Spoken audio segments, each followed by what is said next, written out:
Hello friends, class 8 से अपना नया लेक्चर स्टार्ट करते हैं। चैप्टर चल रहा है हमारा लीनियर इक्वेशन। हम इस चैप्टर की आपको सारी वर्ड प्रॉब्लम सॉल्व करके दे रहे हैं। लास्ट लेक्चर तक हमने 2.6 एक्सरसाइज के क्वेश्चन नंबर 6 तक कंप्लीट कर लिया था। स्टार्ट करते हैं क्वेश्चन नंबर 7। मैं अपनी बुक से पढ़ता हूं, आप अपनी बुक से पढ़ें। Hassan buys two kinds of cloth material for school uniform. Shirt material that cost him 50 rupees per meter and the trouser material that cost him 90 rupees per meter. दो टाइप के कपड़े के लिए क्लॉथ खरीद रहा है, एक शर्ट के लिए और एक ट्राउजर के लिए। देखिए क्वेश्चन और आगे क्या कहता है। For every 3 metre of the shirt material he buys 2 metre of the trouser material. कि हर 3 मीटर शर्ट के कपड़े के लिए उसे 2 मीटर ट्राउजर का कपड़ा खरीदना पड़ता है। तो सबसे पहले क्या लेंथ लेंगे, let the length of the cloth be denoted by x। ठीक है, let length of cloth be denoted by x।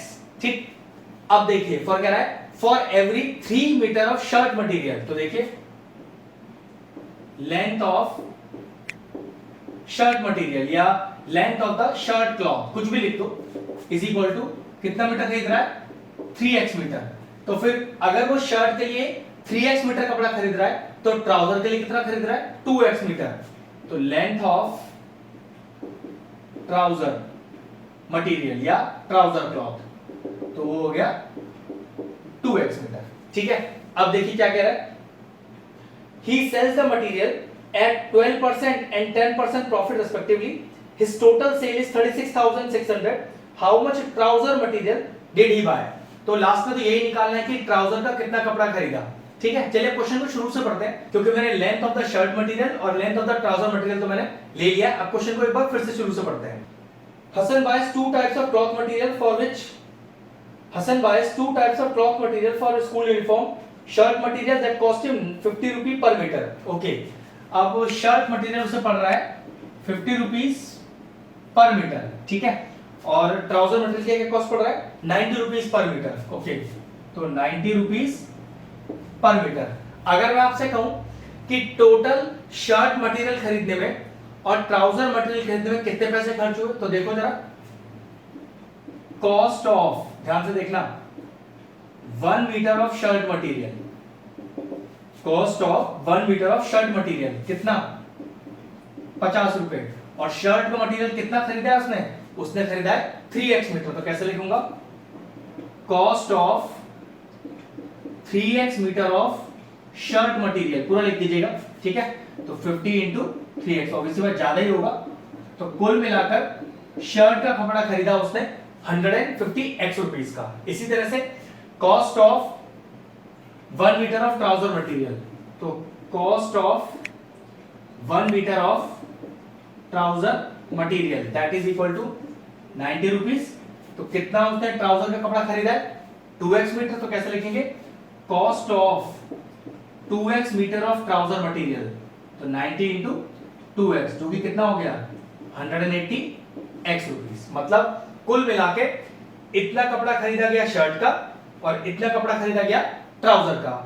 अब शर्ट मटेरियल पे कितने रुपए का प्रॉफिट हो रहा है, यहां प्रॉफिट हो रहा है शर्ट पे 12% का और ट्राउजर पे हो रहा है 10% का। ठीक है, तो सीपी अपने पास है, ये देखिए प्रॉफिट अपने पास है, लेकिन ये प्रॉफिट परसेंटेज में है। तो पहले इस प्रॉफिट को रुपीस में निकालते हैं। चलिए देखिए ना कैसे निकालेंगे, सॉल्व करते हैं। अब पहले 12% का निकालते हैं, पहले कितना प्रॉफिट हुआ, तो 12% ऑफ शर्ट मटेरियल कितना खरीदा गया, 150x। ये लीजिए, सॉल्व करें कितना आएगा, देखिए 1 0 6 0 चला गया।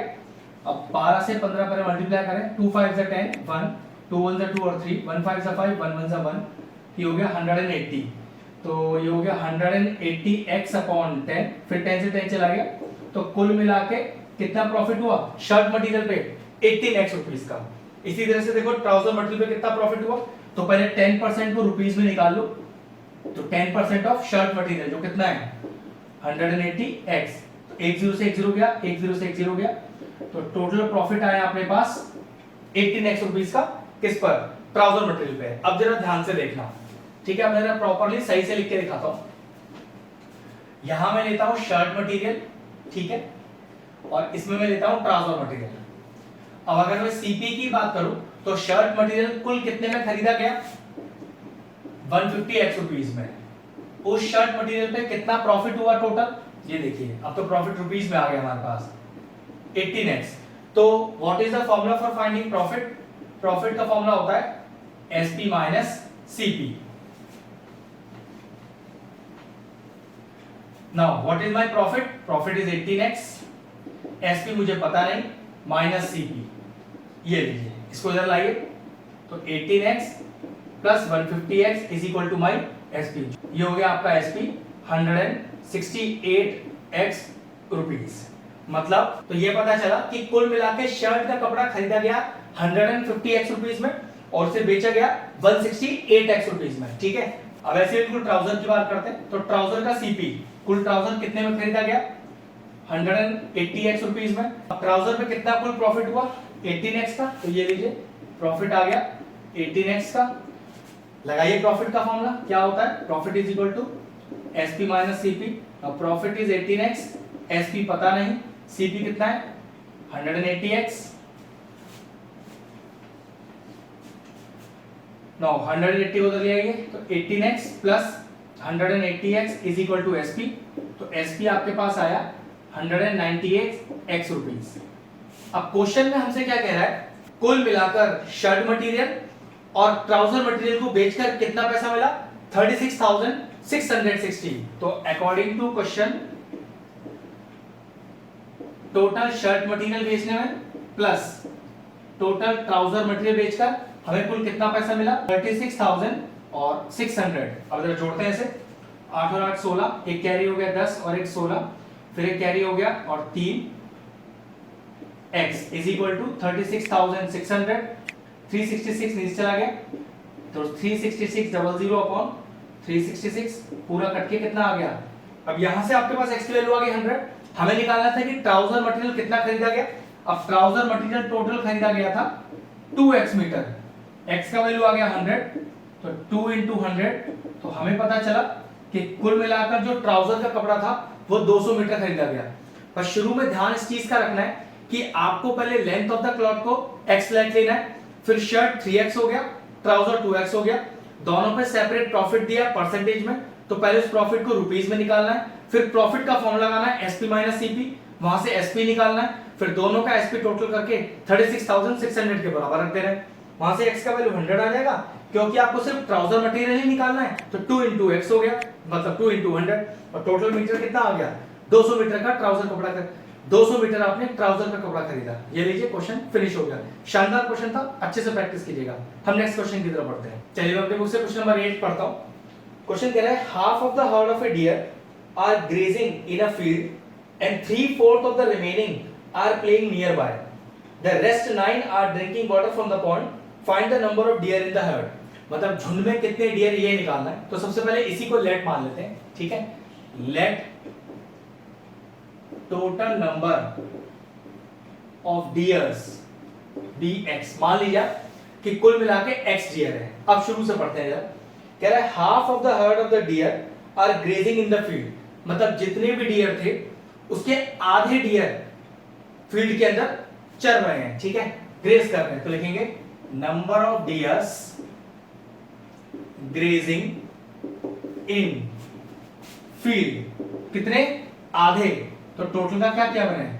आधा कर दिया कि जितने भी डियर थे उसके आधे डियर ग्रेज कर रहे हैं फील्ड के अंदर। नेक्स्ट अब क्या कह रहा है? 3/4 ऑफ द रिमेनिंग। तो पहले देख तो लें कि रिमेनिंग कितने बचे। तो लिखिए रिमेनिंग डियर, रिमेनिंग डियर। तो कुल x थे, x/2 चले गए ग्रेज करने, तो कुल कितने बचे? एलसीएम ले लीजिए। तो ये लीजिए आपके पास आया कि कुल x/2 डियर अभी बचे हैं। अब देखो उसका क्या कह रहा है कि 3/4 of the remaining are grazing nearby, ठीक है। तो number of deers grazing nearby कितने? जितने बचे हैं उसके 3/4। तो 3/4 किसके? जितने बचे हुए हैं। तो कुल कितना हो गया? देखो ये हो गया 3x/8 deers are playing nearby, मतलब आसपास कहीं खेल रहे हैं। The rest 9 are drinking water from the pond. Okay. So number of deers drinking water कितने? 9। अब सोचो कि कुल डियर थे कितने? x। वो सारे डियर वो सारे डियर्स इधर तो उधर घूम ही रहे हैं, तो देखना वो डियर कौन कौन से। एक तो ये वाले अकॉर्डिंग टू क्वेश्चन डाल दीजिए, प्लस ये वाले, प्लस 9 बचे हुए। तो ये कुल मिला के डियर है कितने, जितने हमने लेट लिए थे। बस ये इस क्वेश्चन का कंसेप्ट है कि जितनी भी कंडीशन दी है सारी कंडीशन जोड़ दो, वो हमेशा उसी के बराबर आएगी जो आपने total number of deer let लिए होंगे। बस अब क्या करना है, x एक तरफ कर लेते हैं, नंबर एक तरफ कर लेते हैं, ठीक है, इन सबको उधर ले जाते हैं। तो 9 is equal to x minus x upon 2 minus का 3x अपॉन 8, एलसीएम लीजिए, 8 एलसीएम आ गया, तो 8x माइनस का 4x माइनस का 3x और इज इक्वल टू 9। अगला स्टेप देखिए, ये आएगा 8x में से आपको 4 माइनस 3 7x माइनस करना पड़ेगा, तो ठीक है, कितना आ गया 9 is equal to 8 minus 7 is 1x upon 8, cross multiply कर दीजिए। तो कुल मिलाकर देखिए कितने सारे डियर्स थे, तो कुल मिलाकर 72 डियर्स थे जो झुंड के अंदर थे। बस यही हमें आंसर निकालना था, तो आंसर इज 72। क्वेश्चन का कंसेप्ट बहुत अच्छा है, इस तरह के क्वेश्चंस को अच्छे से प्रैक्टिस कीजिएगा। बस ये ध्यान रखना कि जितनी कंडीशन दी है अगर मैं सारी जोड़ दूं तो कुल मिला के जो हमने डियर नंबर लेट लिया था शुरू में उसी के बराबर होगा, ठीक है। तो टोटल आंसर आया 72। चलिए क्वेश्चन नंबर 9 मैं अपनी बुक से पढ़ता हूं। क्वेश्चन कह रहा है कि अ grandfather is 10 times older than his granddaughter. He is also 54 years older than her. Find their present ages. तो चलिए देखो पहली लाइन फिर से पढ़ते हैं। A grandfather is 10 times older than his granddaughter. तो सबसे पहले मैं क्या करता हूँ, ग्रैंडडॉटर की एज को लेट करता हूँ। लेट एज ऑफ ग्रैंडडॉटर कितना माने x years। तो क्या कह रहा है पहली लाइन में, the grandfather is 10 times older than granddaughter, मतलब एज ऑफ ग्रैंडफादर कितना आ गया 10 times 10 गुना। तो अगर ग्रैंडडॉटर 1 साल की है तो फिर ग्रैंडफादर कितने हो गए 10x years के। अब देखो क्वेश्चन की कंडीशन क्या है, he is also 54 year older than her। तो देखो अकॉर्डिंग टू क्वेश्चन डाल के क्या आएगा, ही इज ऑल्सो मतलब ग्रैंडफादर की बात चल रही है कि जो ग्रैंडफादर हैं वो 54 इयर्स बड़े हैं, ओल्डर मतलब बड़े हैं किससे, ग्रैंडडॉटर से। तो 54 इयर्स बड़े हैं, बड़े मतलब प्लस, किससे बड़े, ग्रैंडडॉटर की एज से। तो ग्रैंडफादर 54 इयर्स बड़े हैं, 54 इयर्स बड़े हैं अपनी ग्रैंडडॉटर से। बस ठीक है, x x एक तरफ कर लीजिए। तो देखिएगा ये हो गया 9x इज इक्वल टू 54 और x आ गया 54 अपॉन 9, 9 6 54, तो x का वैल्यू कितना आ गया 6 आ गया। x ही ग्रैंडडॉटर की एज थी, तो कितना आ गया ग्रैंडडॉटर की एज, तो ग्रैंडडॉटर आ गई x इयर्स की जो कि कितना है 6, तो ग्रैंडडॉटर हो गई 6 साल की। और अगर हम ग्रैंडफादर की बात करें तो वो 10x इयर्स के थे, तो 10 इंटू x जो कि है 6, तो ग्रैंडफादर कितने साल के हो गए, ग्रैंडफादर हो गए 60 साल के, जबकि ग्रैंडडॉटर हो गई 6 इयर्स की। ठीक है, क्वेश्चन फिनिश हो गया। चलिए क्वेश्चन नंबर 10 पढ़ता हूं। एक्सरसाइज का आखिरी क्वेश्चन है, Aman's age is 3 times his son age, 10 year ago he was 5 times his son's age, find their present ages. तो सबसे पहले देखो फिर से पढ़ते हैं और आपको हैंड टू हैंड बताता हूं क्या करना है।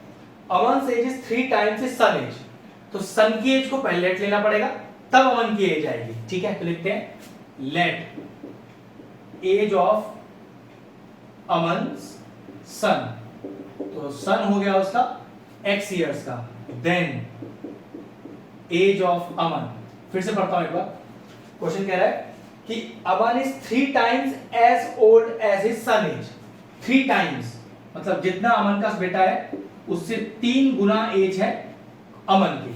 ठीक है, तो अमन की एज अपने बेटे से 3 गुना है, 3 गुना मतलब 3 टाइम्स है। आगे क्या कहता है 10 years ago, 10 साल पहले, तो 10 साल पहले बेटा भी 10 साल छोटा होगा और अमन भी 10 साल छोटा होगा। तो चलिए लिखिए 10 years ago, अमन की एज 10 साल छोटी करो, 3x माइनस 10 years, और उसके बेटे की एज भी छोटी करो, तो ये हो गया x माइनस का 10 years। एगो है ना, एगो मतलब पहले, तो 10 साल पहले दोनों ही 10-10 साल छोटे हो जाएंगे। तो क्या लिखा है क्वेश्चन में कि 10 साल पहले he was 5 times his son age, he मतलब अमन, तो अकॉर्डिंग टू क्वेश्चन डालिए कि जो अमन है उसकी एज 5 टाइम्स है अपने सन की एज के, 5 टाइम्स है अपने सन की एज के। और ध्यान रखना ये दोनों ही एज आपको 10 साल पहले वाली लेनी है, ठीक है। तो अमन की एज 5 टाइम्स, 5 गुना, इसलिए इंटू लगा दिया अपने सन की एज के। तो बस अब क्या है, तो सब सॉल्व करना रहेगा। x x एक तरफ कर लीजिए, तो माइनस का 10 और प्लस का 50, 5x और माइनस का 3x, 3x को उधर ले गया, माइनस 50 इधर ले आया, तो 40 इज इक्वल टू 2x और 40 upon 2 is equal to x। x कितना आ गया, 20 आ गया। और x हमने अमन की सन की एज ली थी, तो अमन का सन कितने साल का हो गया, अमन का सन 20 साल का है। और अगर अमन की एज की बात करें तो 3 इंटू x और 3 इंटू एक्स के वैल्यू 20, तो अमन हो गया खुद 60 साल का और उसका बेटा है 20 साल का। ये लीजिए क्वेश्चन सारे फिनिश हो गए। चलिए एक्सरसाइज 2.6 में क्वेश्चन नंबर 6 और 7 दो वर्ड प्रॉब्लम्स हैं, वो भी हैंड टू हैंड कर लेते हैं, ठीक है। तो क्वेश्चन नंबर 6 में पढ़ रहा हूं, एक्सरसाइज 2.6 का। The age of Hari and Harry are in the ratio 5:7। Okay, दो जनों की एज का रेशियो दिया हुआ है, तो सबसे पहले क्या करते हैं, जब भी रेशियो दिया होता है कि let the age be denoted by किससे, x से। तो फिर हरी की एज कितनी हो गई और हैरी की एज कितनी हो गई, तो लिखेंगे एज ऑफ हरी और एज ऑफ हैरी। तो देखो एक बार रेशियो देख लेता हूं कितना है, रेशियो दिया है आपको 5:7। तो हरी हो गया 5x ईयर्स का और हैरी हो गया 7x ईयर्स का, ठीक है, ध्यान रखिएगा। अब क्या कह रहा है आगे देखिए, 4 इयर्स फ्रॉम नाउ, आज से 4 साल बाद। तो आज से 4 साल बाद हरी भी 4 साल बड़ा हो जाएगा, हैरी भी 4 साल बड़ा हो जाएगा। तो चलिए पहले दोनों को 4 साल बड़ा करते हैं, तो लिखेंगे 4 years from now age of Hari, 4 साल बड़ा करो हरी को, तो 5x प्लस 4 इयर्स और age of Harry 7x plus 4 years. ये लीजिए दोनों को 4-4 साल बड़ा कर दिया। अब क्वेश्चन क्या कह रहा है, the ratio of their edges will be 3:4। तो दोनों की एज का रेशियो 3:4 हो जाएगा। तो अकॉर्डिंग टू क्वेश्चन दोनों की एज तो अपने पास है, उसका रेशियो लेके कितना हो जाएगा 3:4। बस अब सॉल्व करते हैं, क्रॉस मल्टीप्लाई करके आंसर निकालेंगे। तो 4 into 5x plus 4 is equal to 3 into 7x plus 4, अंदर मल्टीप्लाई कीजिए, 20x plus 16 is equal to 21x plus 12। x आर एक तरफ, नंबर एक तरफ, 21x माइनस का 20x, तो 16 में से 12 गया 4 और 21 में से 20 गया 1, तो 1x हो गया। तो x का वैल्यू कितना आ गया, 4 आ गया। हमें फाइंड क्या करना है वो देख लेते हैं एक बार, फाइंड देयर प्रेजेंट एजेस। तो एज ऑफ हरी कितना था 5x, x का वैल्यू है हमारे पास 4, तो यहाँ पर हरी आ गया 20 साल का और हैरी है 7x, तो 7 इंटू 4 और हैरी की एज आ गई 28 इयर्स। आसान से क्वेश्चन है, यहाँ तो रेशियो दिया होता है तो पहले आपको लेट ही करना पड़ता है उस चीज को, उसके बाद तो फिर आपको फॉरवर्ड पता है, ठीक है। तो therefore the answer age of Hari 20 years and age of Harry 28 years. Question complete. Question number 7 करते हैं। चलिए क्वेश्चन नंबर 7 स्टार्ट करते हैं। कह रहा है कि the denominator of a rational number is greater than the numerator bye 8। Okay, जो डिनोमिनेटर है वो न्यूमरेटर से 8 ज्यादा है। तो पहले ये तो पता कर ले कि न्यूमरेटर कितना है, तो लिखते हैं वैसे, let the numerator be x। तो डिनोमिनेटर कह रहा है कि वो न्यूमरेटर से 8 ज्यादा है। तो अगर न्यूमरेटर x है तो डिनोमिनेटर को 8 ज्यादा करना है, प्लस 8 करना है, ठीक है। टाइम्स नहीं बोल रहा है, टाइम्स होता तो 8x करता, ज्यादा मतलब बड़ा है, तो बड़े के लिए हम ऐड करते हैं हमेशा। फिर क्या कह रहा है, if the numerator is increased by 17, अगर न्यूमरेटर को 17 बढ़ा दिया जाए तो कैसे लिखेंगे, न्यूमरेटर या इंक्रीज्ड न्यूमरेटर, कुछ भी लिख सकते हैं, 17 बढ़ा दिया। और डिनोमिनेटर के लिए क्या कह रहा है, and the denominator is decreased bye 1। Okay, new denominator या लिख सकते हैं डिक्रीज्ड डिनोमिनेटर, एक घटाइए, तो कितना है डिनोमिनेटर x प्लस 8, उसमें से 1 माइनस कर दीजिए, तो डिनोमिनेटर आ गया आपका x प्लस 7, ठीक है। और क्या क्या रहा है फिर उसके लिए, द नंबर ऑब्टेन्ड इज 3/2। मतलब according to question number obtained मतलब न्यूमरेटर डिनोमिनेटर की बात कर रहा है ना, तो numerator upon denominator is equal to, ratio कितना है, दैट इज इक्वल टू 3/2। बस ये लीजिए क्रॉस मल्टीप्लाई करके सॉल्व करना है। तो 2 into x plus 17 is equal to 3 into x plus 7, ये हो गया 2x plus 34 is equal to 3x plus 21, x एक तरफ नंबर एक तरफ, तो 34 माइनस 21 और 3x माइनस का 2x, ये कितना आ गया आपके पास, 4 में से 1 गया 3, 3 में से 2 गया 1 इज इक्वल टू x, तो x का वैल्यू आ गया 13। फाइंड क्या करना है वो देख लेते हैं, फाइंड द रैशनल नंबर। तो रैशनल नंबर यहाँ पर क्या होगा, ध्यान रखना, जो ओरिजिनल आपने न्यूमरेटर और डिनोमिनेटर लिए उसी के फ्रैक्शन को बोलेंगे रैशनल नंबर। तो न्यूमरेटर अपॉन डिनोमिनेटर, मतलब x upon x plus 8 is your final answer. x 13 है आपके पास, तो डालिए 13 अपॉन 13 प्लस 8, तो ये हो गया 13 अपॉन 21। तो रैशनल नंबर क्या है आपके पास, तो रैशनल नंबर है 13 अपॉन 21। तो सारे वर्ड प्रॉब्लम्स के फिनिश होते हैं, चैप्टर में हमारा फिनिश होता है, ठीक है। अच्छे से पूरे वर्ड प्रॉब्लम्स की प्रैक्टिस कीजिएगा। तो चलिए वीडियो फिनिश करते हैं। अगर हमारे व्यूअर्स को हमारे वीडियोस पसंद आ रहे हैं तो हमारे चैनल को सब्सक्राइब कर लें और साथ में लगे बेल आइकन को भी हिट कर दें। आपको अगर मैथ्स से जुड़ा कोई क्वेरी है किसी भी क्लास के लिए तो वो आप मुझे व्हाट्सएप कर सकते हैं, जो नीचे नंबर आ रहा है। आपका जो सोल्यूशन है मैं जल्दी से जल्दी देने का कोशिश करूंगा।